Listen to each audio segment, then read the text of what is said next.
Amen ba? Unya, di ba? Asa man mo tugpa ang Ginoo may tugpa siya ngadto sa asa sa tugpa on the earth. No?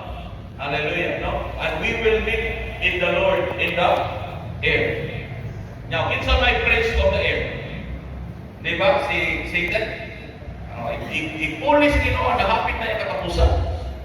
Mao nang maningkamot siya nga during tribulation nga mga tao na igsoon, dili ko na ingon nga naara gyud siya isa na sa langit, naara gyud siya sa kawanganan. Adto karon pagkikita sa Ginoo niya na. Mao na sa igsoon ang atong sabton igsoon kay karon panahon na sige na kami gawa ni Rapson pero wala lang sa puto sa Rapson. Ano ba? Karon pala ang pinaka-importante sa totoong ingon sa inyo sa una akong nigi ibasa balik kumay. Ang pinaka-importante nga teaching karon ang mahitungod jud sa pagkamataro.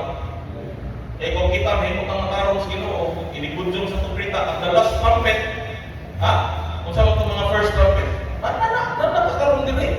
Klaro na kayo ng science mo next one. First trumpet, ang pagpasahan niya sa Revelation chapter 8, ito na nabasa, first trumpet, second trumpet, pero sa ikot sa Ginoo, at the last trumpet, sa kinupusang tukrita, ugudyong mga igsoon. Kung sa may tabo niya ng igsoon, hallelujah. No? Sa Bible, wala yung word na rapture, pero na-ay in the twinkling of an eye, that we will not all be sweet, but we will be all changed. Wala yung word rapture niya. Pero nagtuo ko na ingon ang Bible, walk in the Spirit and you will not gratify on the act of the flesh. Amen. Mo na magkaroon pala, wala mo balik ang Ginoo, practice na kadaan ang mga spiritual ng kabutan.